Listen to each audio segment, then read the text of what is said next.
Right now in America, we have this terrible crisis in our children. Just all sorts of really very bad things are happening for children, and as a result of that, happening by children. We have an epidemic in this country with children with attention deficit disorder. We use about 80 to 90% of the world's Ritalin. We're the only nation in the world that drugs our children. The third highest cause of death in American children between the ages of 5 and 17 is suicide. Never before in all of history have we had a culture whose children start committing suicide. And yet at that very time when there's such a crisis as this is happening, we're discovering so much about that newborn infant. It isn't just the physical survival we're talking about here. We're talking about the whole value of human life that is in jeopardy, that we're creating a society of people who are violent, who are scared, who don't trust. And it doesn't have to be that way.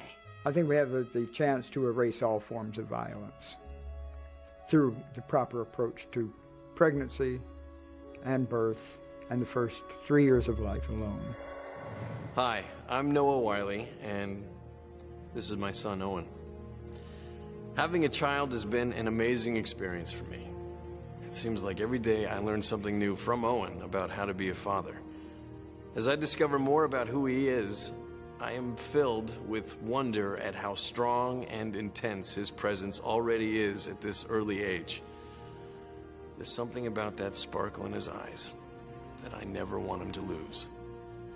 As we search for ways to keep our children's spirits intact, we look to both cutting-edge science and older ways, traditional cultures, to help us find the answers.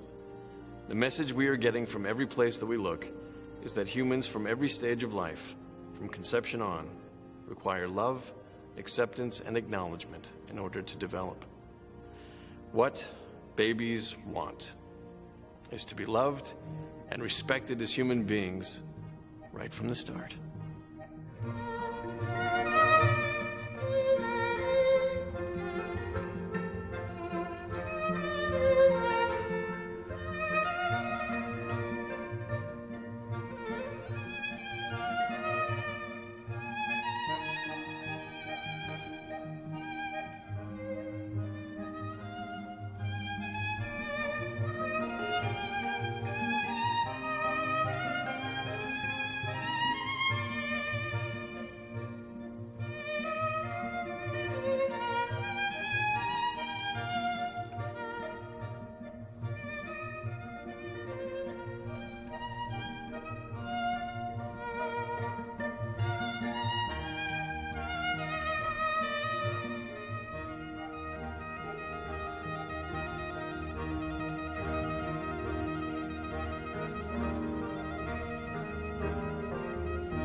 What you got there? Who's a little baby sister? Usually, we all start whole, complete, fine with ourselves. However, sometimes things happen along the way that teach us that we aren't okay or that we aren't lovable. School shootings, learning disorders, drugging our children, suicide from age 5 to 17. What happened to these children to bring them to this point?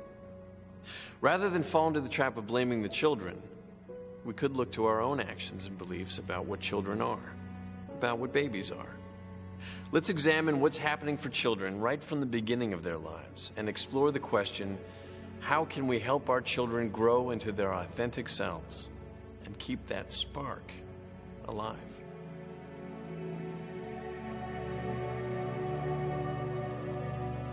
I think it starts at the beginning. It starts the way we are carrying our children, the way we are birthing our children, and the way we're caring for them afterwards, and the way we were birthed and cared for. Because we pass it on. I think one of the most exciting things about the whole 20th century is coming into full awareness of what's involved in the birth process. From all of our studies now, we know that the baby is far more sophisticated than anything we ever gave it credit for being before. We didn't think it could have an experience. We didn't think it could sense anything. And we didn't think it had the brains to know what the senses were telling them. Babies seem to have a working mind, which is part of their consciousness, part of their human consciousness. It's not something that develops in stages like the brain develops in stages. The mind is simply a part of who they are. That's a whole new idea. When people have recalled what happened very, very even at the earliest at conception in the prenatal period at birth, their level of recall of what they talk about goes beyond what they have the brain support to remember. Psychology wasn't digging into that ground.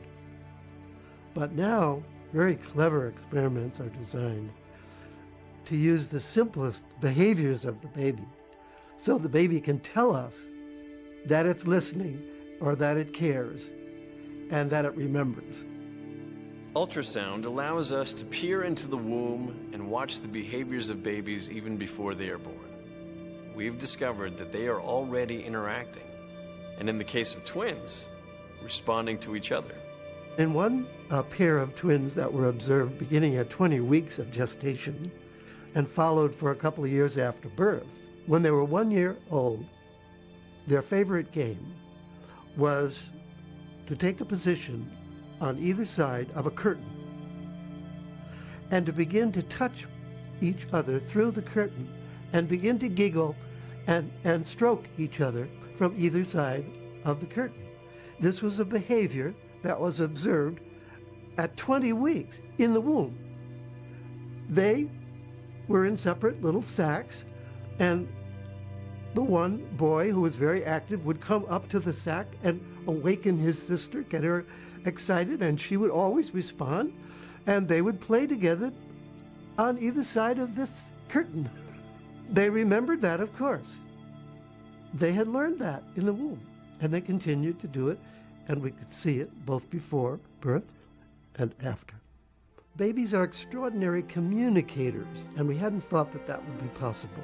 By communication, I mean the baby is in communication with the mother and father.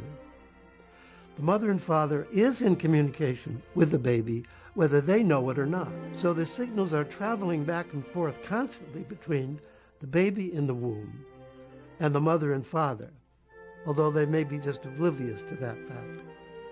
Usually mothers intuitively start talking to the baby, and they were right.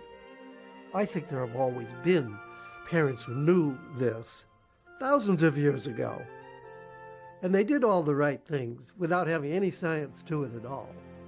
They did it intuitively, like the Tibetans.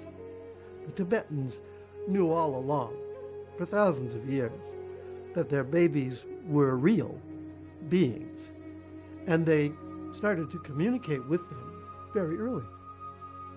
They started to reorganize their lives around the coming of the baby, and they felt the baby was bringing a gift, might be a teacher for them.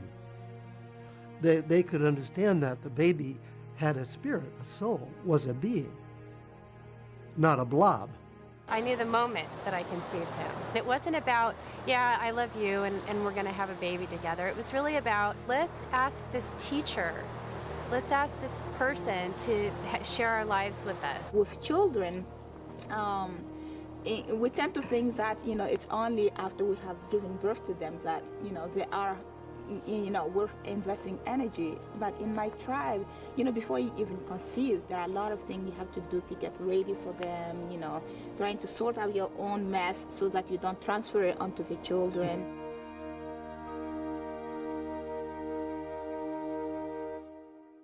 Pregnancy in many cultures is not only a time for the parents to examine their readiness and openness to a new life, but also for the community to embrace and support the parents and the new life coming in.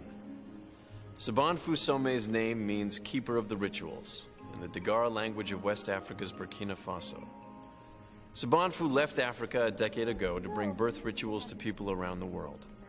She shows how ritual is used in our daily lives to honor and celebrate childbirth, children, and community.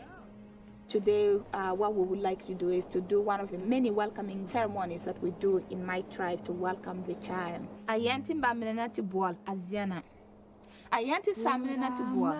Ajonga ingang abali amama atis Now that I am here and I see different women going through the ritual process, and you can feel the baby moving, and there is a different energy, a different vibration that comes alive within the mother and the baby. I think that is one of the things that really reassures the babies that, hey, I'm going to an okay place, and I can really be there, and I can take my gift there. When I get down on my knees. Talking to the baby is whatever is in your heart, whatever make you feel welcome.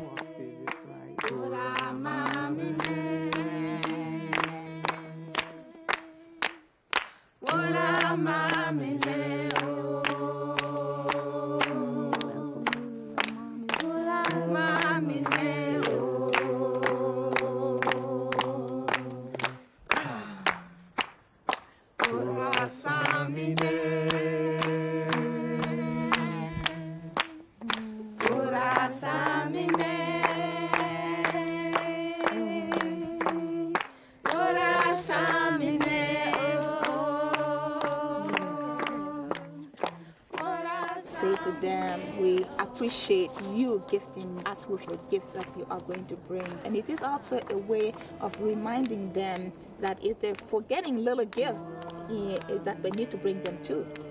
And at the same time, a way of telling them that there is going to be some arms here to hold them when they come.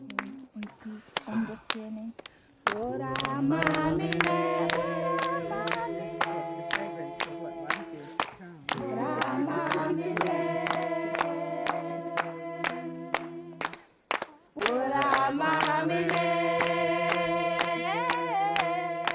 We don't come here as tourists. We come here as people bearing basketful of goodies that we want to bring to the world. So we are coming here because we have a purpose, something to give to the world.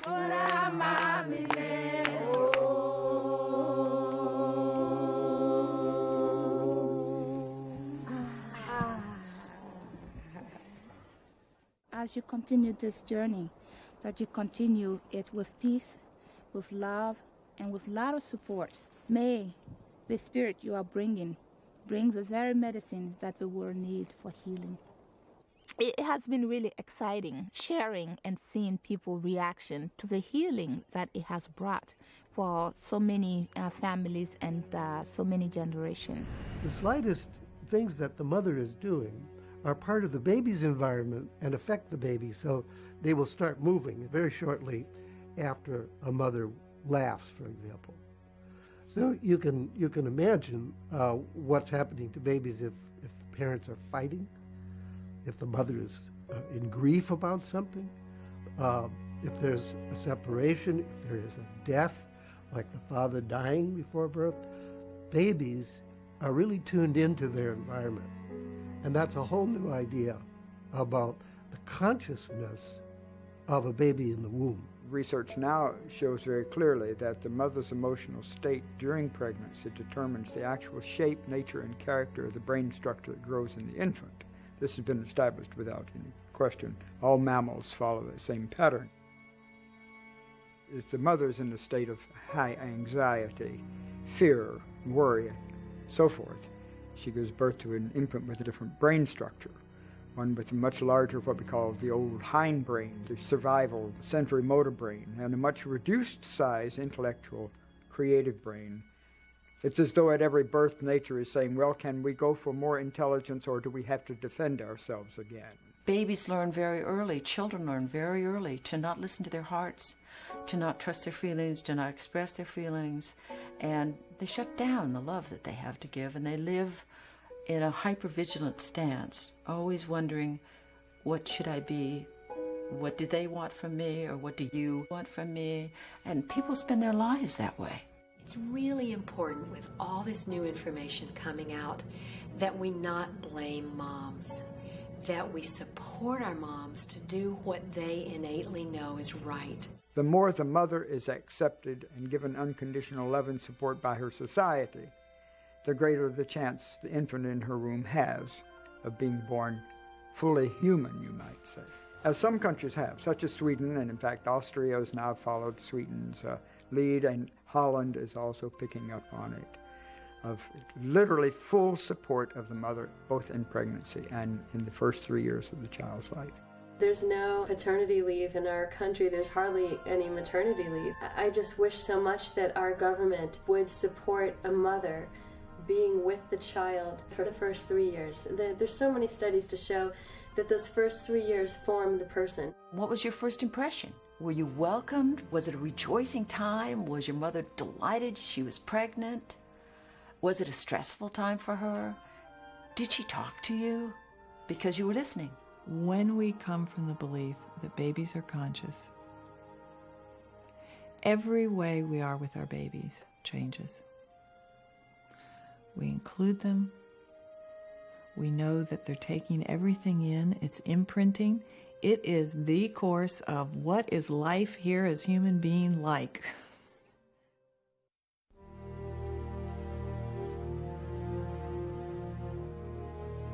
When Owen was born, he was clearly looking for us.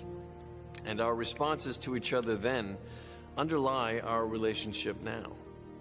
Bonding is the basis of emotional connection between baby and mother and baby and father. It starts at the beginning of life and develops as the baby forms in utero. When babies are born, it can be a very intense experience for them as well as their parents. As the baby emerges, there's a huge emotional drive for parents and their newborn child to connect and settle in together.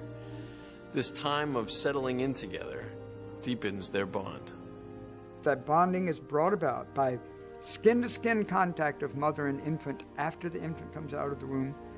And this bonding process goes on, and we know exactly what it is. We know the 3 points of it. Audio-visual communication, which means eye contact and the mother's voice, nurturing, breastfeeding, holding, massaging, fondling the infant in every way, and play.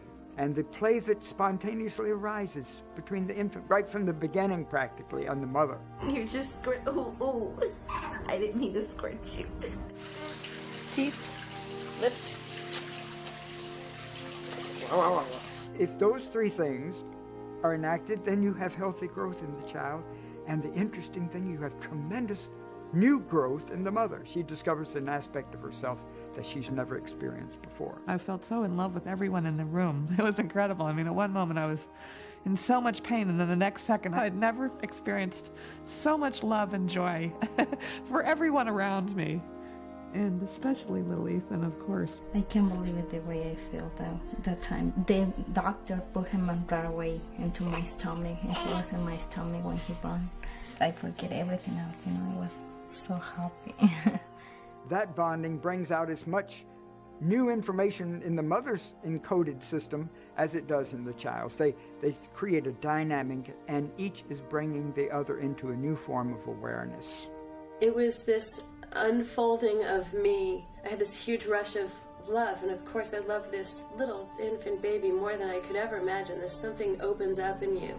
It's like a trap door that all of a sudden, you didn't know you had this particular well of feelings. These are expectancies in that child. When they open their eyes and look around, they're looking for a face. And at close quarters, not only will their eyes lock on the human face and its eyes, but that turns on the entire infant's brain. It turns on their awareness in this new setting they find themselves in. Within minutes, they're functioning on a level of response which the child not given that face at birth is an average of 3 months late in developing. So it's sort of like there's glue on the mother and there's glue on the baby right after birth. And if they get to do this right afterwards, it sort of sets, and they connect and they meet each other, soul to soul, body to body. And when one is taken away for one reason or another, the glue starts to dry a little bit. And so when it's postponed, it can take a little more work to get the glue to stick. And it still can happen. It can happen throughout a lifetime, and I think it really does. But if it gets to do it right from the beginning, there's a lot less effort involved in the connecting. The face needs to be at a distance of 6 to 12 inches away to really function as the wake-up call to that new life to come into this world. 6 to 12 inches away just happens to be, by strangest coincidence, right at the point of nurturing. Yeah, when you born, little guy, I was so happy when I saw you on the top of my belly. I saw your face looking at where I am, and I go, oh, there's my little baby. I was trying to find out where you were. And you know what? You was already with me. Baby knows mom from inside. Meeting mom from outside is a different experience. The way they come into contact, that sets the pattern for how it'll happen again and again and again later on. The second he came out, when he heard Tracy's voice, he picked his head up and looked in her direction. And then when I spoke, he picked his head up and looked in my direction. And remember, you looked right at us and went, okay, oh, there you are. That's right. We were able to start a beautiful tradition that's followed in many cultures. We're staying in and around the house for 40 days. We're keeping the baby in dim light for at least the first couple of weeks. Newborns, they have a much slower rate at integrating what's happened to them than adults do. It takes them about 6 times longer. Owen's always been very trusting because we, starting with that simply and bringing him slowly and willingly into our world, has really seemed to make him a very secure child.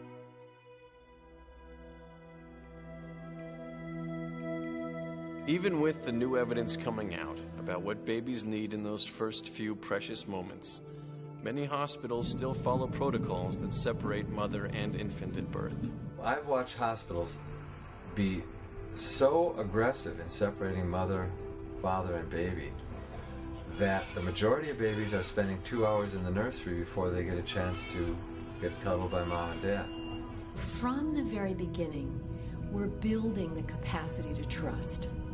And if the baby isn't held and treated gently, if the baby is taken away and mom and baby are separated, the very first impression that the baby has is, where's my mom? The baby will bond, but they'll bond with the machine that's next to them. And they'll bond with the crib or the walls or the noise from the lights, but they're not bonding with a human being. I think for most people, birth is a nightmare. It hasn't been what a baby would want because we didn't consider that there was anybody there who could care. But it's generally violent. It violates all the senses of the baby.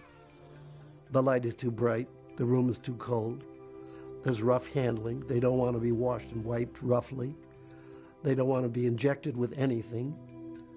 They don't want to be held up by the foot upside down. They don't want to be slapped if slapping is necessary to get them breathing. And it's a crazy experience for a baby. It's a terrible way to start. When they first get here, it seems to me like they're just getting used to breathing through their lungs for the first time. Their circulatory system is changing. There's a lot of new pathways that are being made inside. And when they just get to settle in that and allow that to happen for the first 20 minutes or so, there's an impulse inside of them that shows this readiness to head north and find the breast and discover what's there. And if we can just support that and look for that impulse and not be so busy that we're missing that signal that the baby's ready to go there, seems like everything just works a lot better. And what babies need is peace and quiet, warmth, a transition that should be as gentle as can be. Ironically, the hospital, which we consider the safest place to have a baby, can implement protocols that in fact pose certain threats to the baby's healthy development. Many experts believe that separation of mother, family, and baby, unnecessary procedures, and a lack of sensitivity disrupt bonding, and are all serious concerns. If you go to a big, high-powered hospital They're very good at taking care of the severely premature babies and the sick babies. But what confuses them is your healthy 7 or 8 pound baby born right on time. They want to give the baby a bath. The baby is not dirty. The baby's a little gooey, does not need a bath. Certainly doesn't need to go to a nursery to get a bath. They want to weigh the baby. If they want to weigh the baby, they can wait, and the scale has wheels. The baby doesn't need to go anywhere. They can take a baby's temperature under the baby's arm, in the mom's arms. The baby should be kept warm. And the best way to keep a baby warm is not with a lot of blankets and with an electronic warmer, but instead in mom's arms, on mom's chest, and if mom is busy, with dad held close to dad's chest. When you separate a baby from his mother and father, and you take it to the newborn intensive care unit, and you do tests and you put in an IV, and you do 3 days of antibiotic treatment just in case, you're taking risks. The vast majority of babies, healthy full-term babies, will stabilize and normalize much better in their mother and father's arms than they will in the nursery. Much, much better. When the baby is in contact with the mother, something happens in their nervous system that helps them to respond quicker than if they're away from the mother's body. And so if when the baby is born and needs to be suctioned and given oxygen, that it's done in proximity of the mother's body, if not on the body, right beside the body, so that the mother can stay in physical contact and the cord can stay connected, and so that that baby can continue to get oxygen and nutrients through the cord while they're struggling to get here, rather than having that connection severed and whisked away. They're still held as a unit, and that connection is honored. It's only in the last decade or so that we've been serious about the fact that newborn infants can actually have pain. We used to stand and watch them scream and yell and smile about it in a delivery room. If a baby was crying, we thought that was normal. We said, oh, what a healthy baby, because it has a strong cry. Well, we were not treating that as genuine communication, because obstetrics and medicine in general had this idea the baby could not be having a real experience. So whatever you did to it was okay. They're little bitty human beings. They have sensations and feelings, and to assume otherwise is ridiculous, and it's not scientific either. One of the things that I'm doing in my work right now is working in the Beba Clinic with Ray Castellino. And one of the early sessions that I was observing was a mother that I had worked with in her pregnancy and birth. She gave birth in the birthing room, and then the baby was taken to the NICU. The purpose that the mother had in coming into the Beba Clinic was that she wanted to investigate what was in the way between the relationship of her and her daughter, and felt that there was a connection that had to do with the birth. And so she came in to explore that, and her daughter was now 6 years old. The little girl came in with her mom and went to the closet and chose to pick out this box of miniature hospital supplies and put it on the floor and began to set up this little scene. And as I watched what she was doing, I started to realize what scene she was setting up, which was in the hospital at her birth. And she got a bed and put her mother in the bed and put an IV pole on one side of the bed and put little tiny slippers on the other side of the bed, where her mother had actually left the slippers on that side of the bed and the IV was on the side of the bed she put it on. She goes, the daddy, where's the daddy? And she digs through the box and gets a man and puts him right next to the IV pole. And at the birth, the father sat on a stool right beside the IV pole. She told the story of how it happened, and then as she nudged that little baby toward the mother's bed, and now the father's present, she picked the baby up and put her on her mama's belly. And so she created the healing of what she wished would have happened. She then jumped into the mother's arms. They hugged, they kissed, they looked into each other's eyes and just melted together. So beautiful. Just melted that barrier away. Just let them be completely connected, because they had missed that at birth. They didn't get to do it right away, and there was still a little part left to happen. I don't think it's anybody's conscious fault. But I think the medical world doesn't validate the emotional, the spiritual life of the mother and the child, the reality of human values. They are so focused, as rightfully they should be, on the physical, but they neglect the other, and the other is very important. It is a heart-opening human ritual that needs to be honored and respected and have as little medical intervention as possible. My medical intuition would tell me that there are lasting consequences to being hurt when you're a newborn baby, or to being separated from your parents when you're a newborn baby. It really is a big deal. I think women are now claiming that it's their birth. It's not the hospital's birth. It's not the hospital's baby. It's not the doctor's baby. It's their baby. It's an incredible experience that their whole family is having.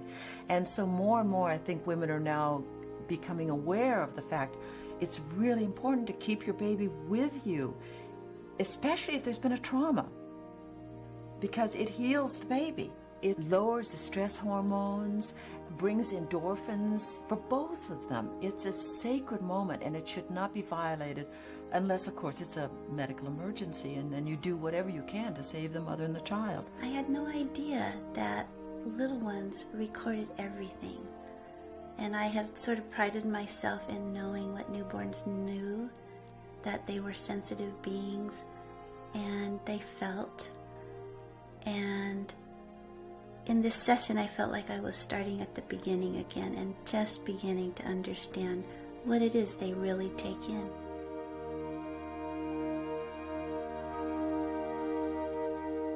It has been astonishing to discover just how much we remember and how deeply we are affected by those early unconscious memories.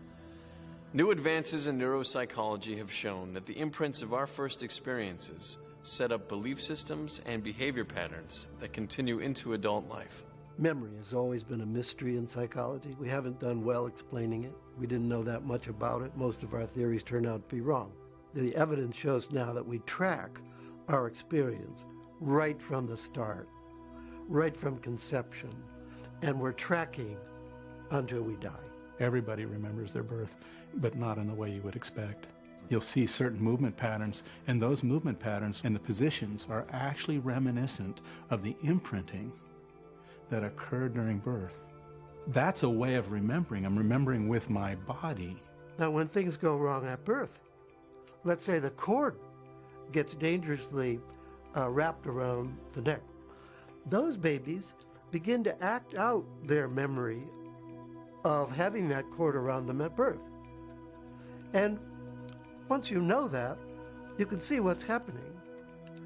But the person himself may not be able to explain it at all. It's like a felt sense in the body more than a recall. Like, oh yeah, I remember the time. It's not that kind of a memory. So many times people will regress back to their birth or a prenatal experience and then go home and check it out. And they're amazed. People who have explored their birth through therapy have found that some of those early events have profoundly affected their lives as adults in such areas as trust, relationship development, and a sense of safety or well-being in the world. In my experience sitting with babies and families and adults of all ages, all of us have the birth imprinting. Back in September, I did my first process workshop with Ray, and my intention for that was to gain some understanding of my birth, because it was a non-labor cesarean with general anesthesia, so my mother didn't remember anything. And it was an incredible experience because I really got to feel what went on. And I had had a chronic neck pain for a long time, and what I realized during that session was at one point during the birth, the doctor basically just took my head, and I mean, it felt like my neck was complete, my head was completely spun around. Obviously it wasn't, but it was a definite injury, and I felt it, and I experienced the emotion around it, and then it was gone, and it hasn't been back since, which to me is just absolutely miraculous.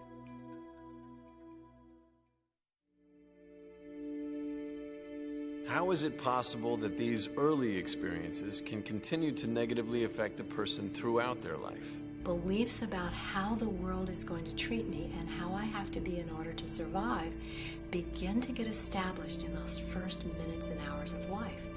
And often the parents don't understand that, and they reinforce it. And then we see it reinforced in school.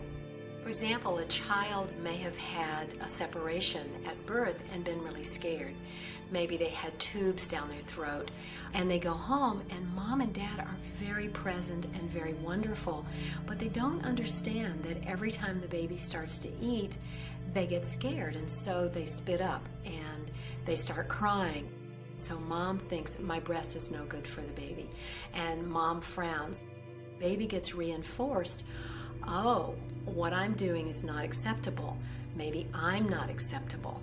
And so the baby gets more fussy. So they get labeled. And then the child begins to live up to that label. Mom and dad think we have to control that behavior. And we blame them. You're a bad boy. You're a bad girl. Or don't do that. I can't stand that when you do that. And the truth is the child is simply afraid. If we want a change in their behavior, we must model that change in our behavior. We as adults are all determined that we're going to mold the behavior of that child through verbal instructions, and they can only become who we are. You don't have to teach the child emotional intelligence. You have to be it around them. You can't keep the brain from absorbing it. Once a family understands what's going on, there are many ways they can work together to find healing, to release themselves from the confusion caused by these early imprints. I've had so many clients where someone is there that feels that the baby's coming out and the doctor isn't there yet, and so they will cross the mother's legs or they will push the baby back inside, and that is very traumatic for a baby. It sets up a negative pattern between the mother and the baby, and the mother gets blamed for it. And it wasn't the mother's fault. I was supposed to come on my mother's birthday, but I didn't show up on time, and so my mother panicked, and she wanted my father to take her to the hospital in Cheyenne. So they started out, and about a half or a little better than half the way there, I started to be born. And so my mother got out of the car and got in a ditch, and my head came out.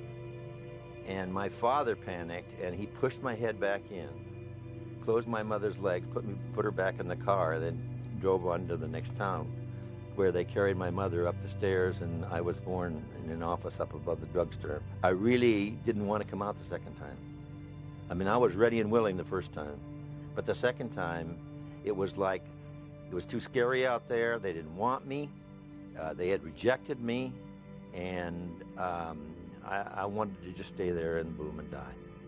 Just the knowledge of that experience throughout my life, and there was never any doubt about the facts. I did get my head pushed back in. That experience, I think, has had a profound effect on me all my life, because my whole life has sort of been one abandonment after another. And, you know, I can trace it all the way through my life. I felt abandoned then, and I have felt abandoned over and over again since. These processes that happen early on, sometimes in utero, sometimes before birth or during birth or right after birth, set up a pattern that we live over and over and over again until we discover what it is. So many things happen along the road, from conception, prenatal, and birth and beyond, where it wasn't perfect. One of the natural first responses is to feel, oh my God, but that means that I hurt my baby? Wait a minute, I was trying so hard to be so loving in there. Lauren was planning on having a home birth. She was out driving with her husband and son when her labor started. As they raced home, Lauren's labor escalated to the point of pushing. I have my hand down and I'm feeling her head. That's where she's at. I can feel her head. And she's very close. I felt a contraction coming on. I put my feet against one door and I was stretched all the way across the whole back seat. And I made my body as tense and rigid as I possibly could. And I held with every ounce of strength I had not to push, because that was like the contraction to have her.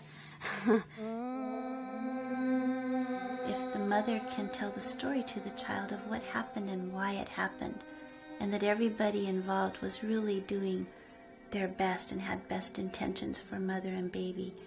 And for the mother to apologize, to tell the baby that she's sorry, can really help the baby integrate what happened in the beginning. And the sooner the mother can do that, the sooner that they can really begin to heal that place that was missed.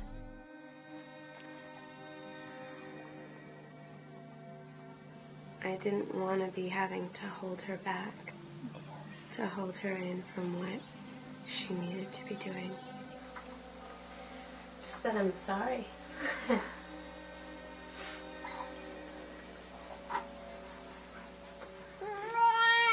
I'm sorry. Something more to say about all this, huh? Yes, I'm listening. I'm listening. Now let me hear what you have to say. Yeah, tell me that. I can tell your mama too. Yeah, that would be a lot to miss.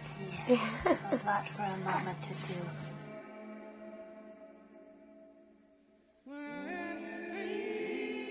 Bonding can be picked up almost any time of life.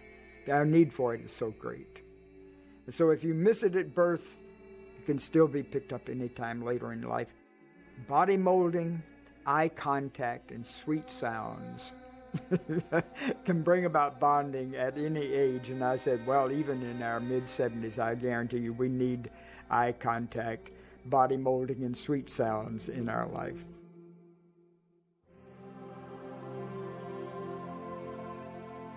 Birth can be the opening to some of the most amazing experiences of our lives.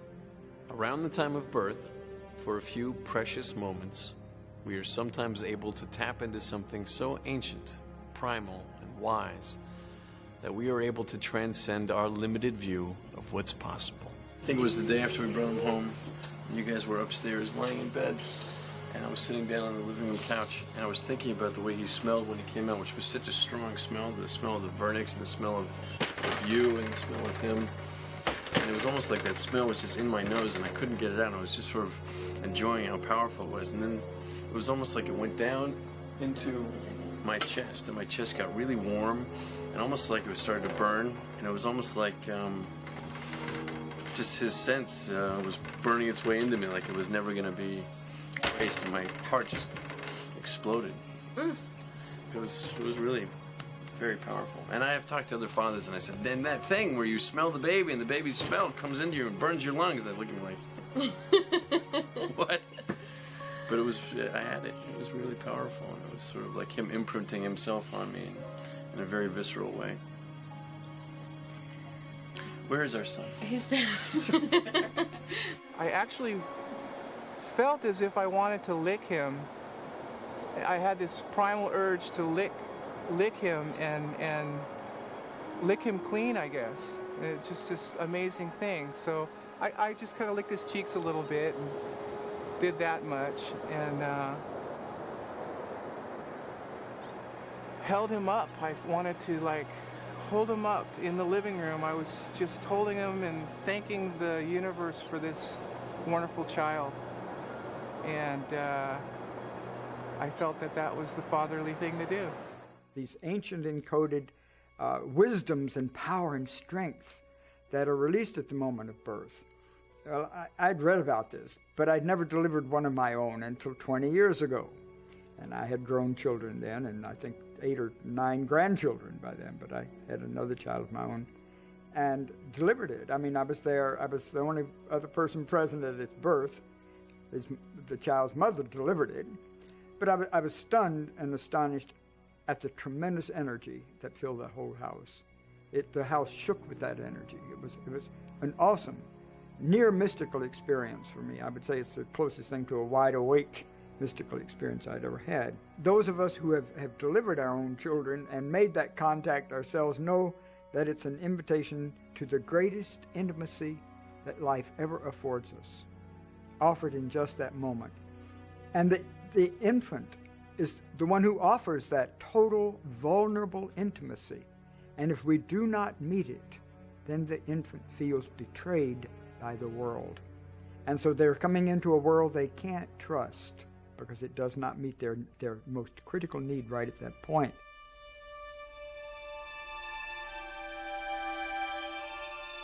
Being adopted and not having any sense of a presence at birth, there hasn't been much of a bond with anyone. I'm a very independent, strong woman who has a lot together in terms of career, but I don't have it as together in terms of relationship.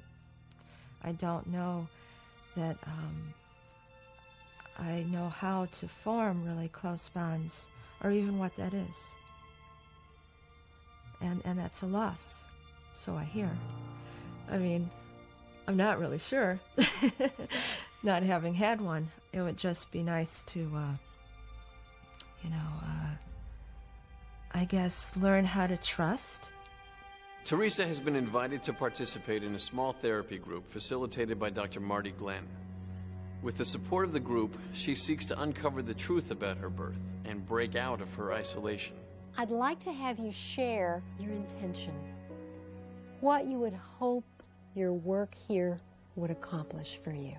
My intention is not only to go back and try to give myself some feeling about my birth, but to also try to bring that to my present relationships, my present life. What might you experience if you had that? Do you know what I'm saying?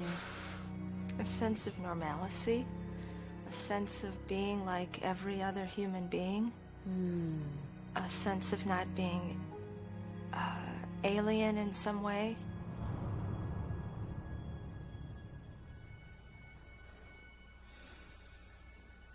And the rocking place and the breathing place. I feel pretty clearly that she died while I was being born. And I wanted to go with her. I did not want to live without her. I'm angry that the arms that took me out of there weren't hers. It's like I've never really acknowledged that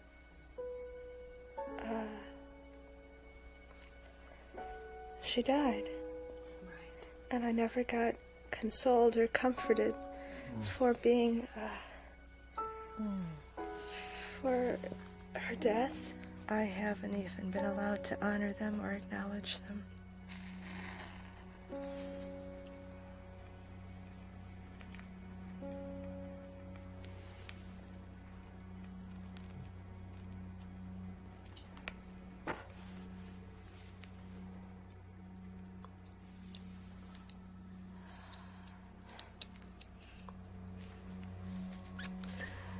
Yeah, it feels right. I think I had to acknowledge the death. Yes, that's right. Before I could feel like I even had a right to my birth. That's right. Or to let other people love me. It feels good to have told my story and to have it be held. It's a story I've never told. It's one I've never been willing to admit. I was really blind to feel that I was any different. I'm very much the same. It is such a beautiful, heart-opening experience. It's sacred work, I think, to be allowed to be with someone when they have that experience of touching and opening their hearts is beautiful. To be with someone when they get into an altered state of consciousness and they experience their true self. Sometimes they say it's my soul, sometimes they say it's my essence, sometimes they say it's my lost self, that I've been wondering, where would I ever find myself again?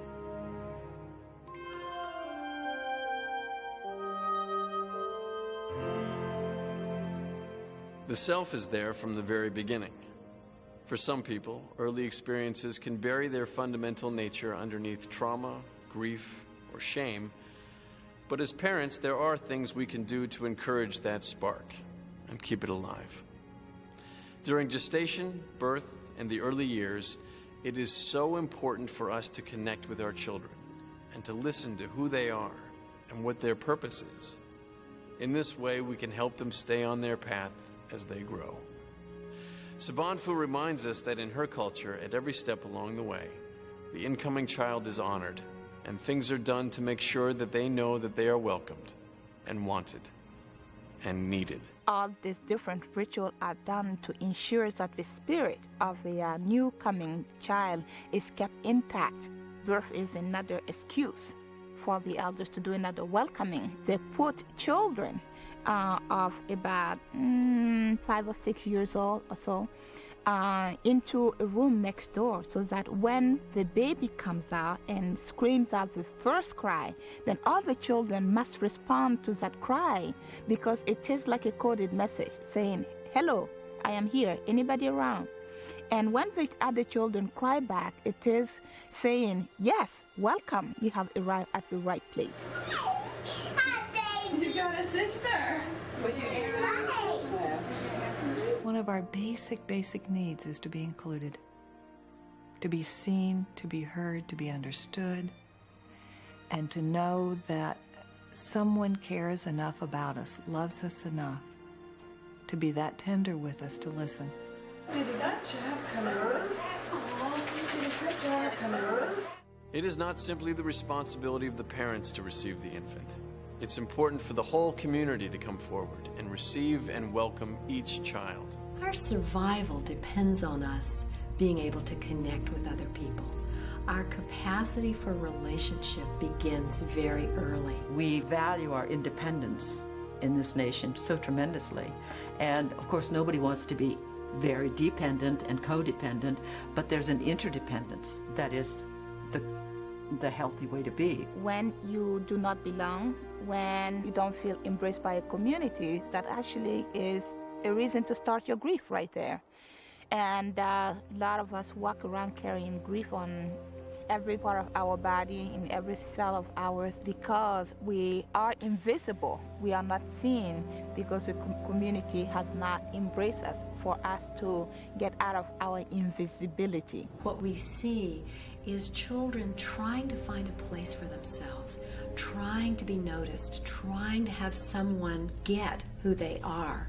If the community doesn't come together and take true ownership of the lives of the youth that exist within that community, then when the option for a child is suffer through it in a world that is foreign and feels very harsh and negative to you, or enter into a community that may be unhealthy but is going to in its own way be there for you, the choice is going to be to find that community, even if it's a negative one. That sense of belonging and that sense of home will only come if a community opens its arm and say, "Yes, we know who you are, and we want to welcome what you have to give and who you are." And at that point, we feel like something has overtaken us, and all of a sudden we belong. This feeling of belonging is so important to everyone. Cutting-edge research is revealing that infants are awake and aware, and they know if they are wanted. They need a nurturing environment. They want to know that they are coming into a place where they belong, where they are loved, and where they can give their own love. We see the psychological damage in too many adults who are not met in this way, and who have spent their adult lives searching to heal their loss. If we offer babies and children a world that wants them, believes in them, and trusts them, if we change our own ideas about what babies want, about what people want, perhaps we can bring more hope, more love, and more healing into the world. What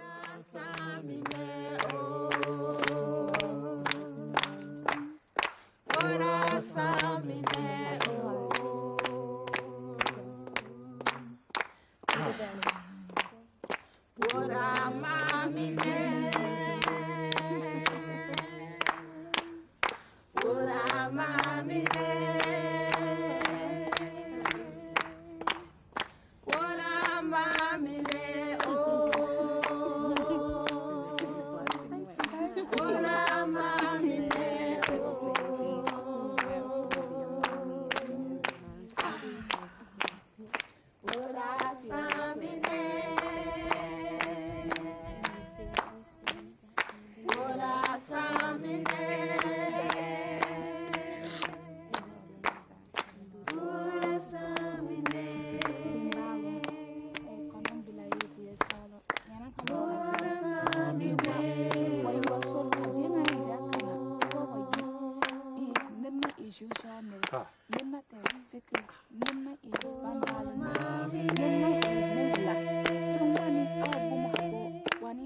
One more time. Okay.